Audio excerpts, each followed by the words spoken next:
de go be chi e ko de nya ji fia aro nye ko ji ko pe me nya nye nti wo ho ya fia mo no fia me de me due wo me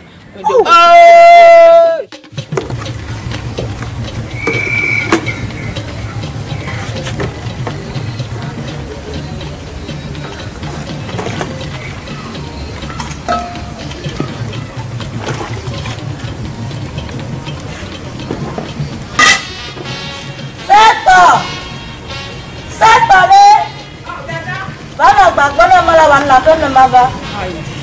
Sokaba. Dada me kube do ndesa. Me wanu si anu fo. Na kon ku me den kule la welo.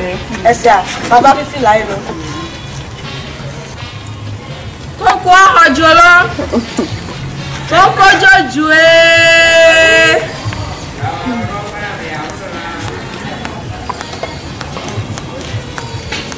Koko le hot lo. Ah ouais, que le sister was on. Mas o coco. Eu vou precisar lo.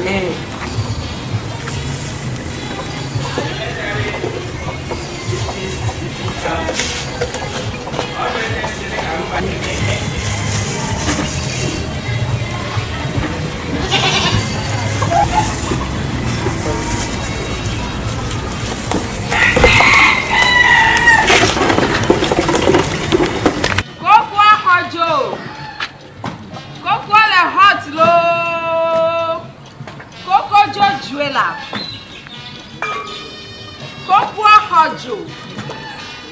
Elle est Jojo. Coco Jojo.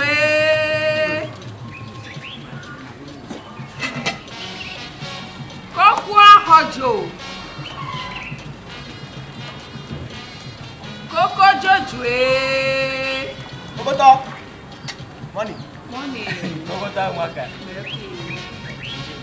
Coco Hojo he. Coco Jojo. Kapa. Eti maji coco la. Moi ka opa ja coco. Coco Hojo lo. Gawa o le ko je coco la. Ma bunya amadrama ni. Matesa kama ko no coco. Meji ba maru. Fiere yini ni la. Tana so ga ni do so.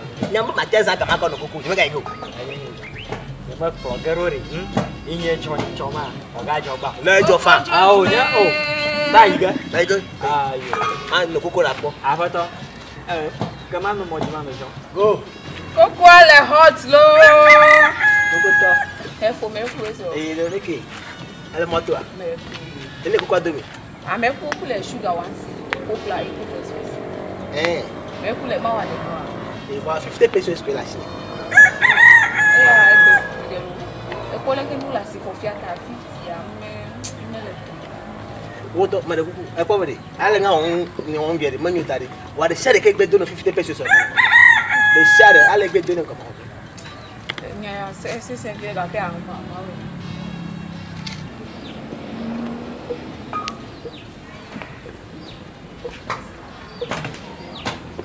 Cocoto.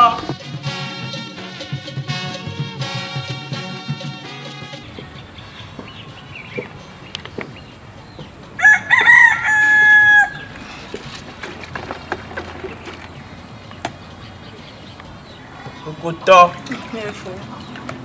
Coco la hot lo. Cocoto. Me kuna ne a. Ah wa. Coco Jojo. Cocoto. Nke no.